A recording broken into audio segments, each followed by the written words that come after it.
Some more quick tips about starting your junk removal business. Now, starting your junk removal business is going to take one thing, and I've mentioned this already. It's going to take a lot of belief, faith, and passion.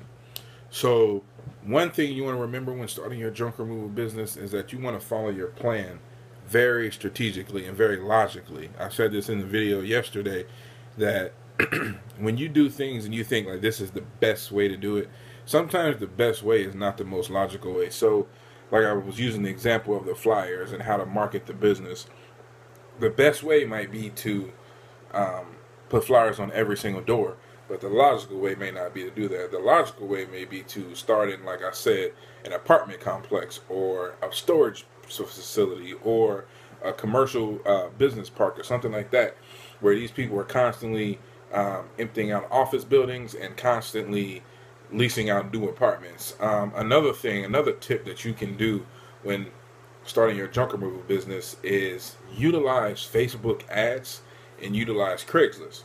Now, this is another logical thing that's going to help you. It's going to take a little bit of investment, but if you can invest $5 to run some ads, that'll get you $5 on Facebook ads will get 100 likes, 100 interactions pointed in your direction.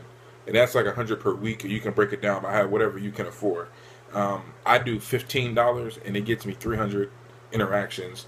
And out of those 300 interactions, I've had like a 15 to 20% conversion rate where I've got meaningful callbacks that have led to meaningful work. With that being said, when doing junk removal, this is something that someone asked me yesterday.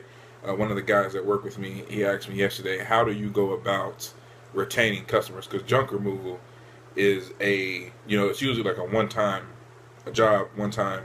It's not something like landscaping or janitorial work. So when you're doing a service like this, the best way and the most logical way to retain and constantly have the phone ringing and constantly getting meaningful customers is offer a deal or offer some type of incentive to the person that you're working with, so they can use that as like word of mouth. So, for example, if you are cleaning out an apartment and you clean out this apartment and it's for Turtle Creek Apartment Company, and Turtle Creek Apartment Company is owned by John Deere Residential. So if you are working with Turtle Creek Apartment Company and their property manager says, hey, you know what, we also, our John Deere ownership, we have different apartment complexes in the area that would probably need your service.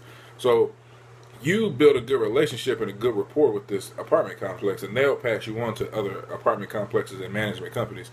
Same thing if you go and do a residential, you clean out someone's garage for them, they need to make space, or you just work with a bank and do foreclosure. Offer maybe like $10 off the service or 10% off their service if they refer you to someone to build your business. And that's another logical way to do it. Also, like I said before, using the social media tool, have a website that can point people in a certain direction. Have a website that can allow people to view what you've done, allow people to interact with you, get testimonials, and this will take your business. This is all a form of marketing, and it will take your business to the next level, and you'll appreciate it at the end. So be logical, be smart, utilize deals, use word of mouth. Have a good day.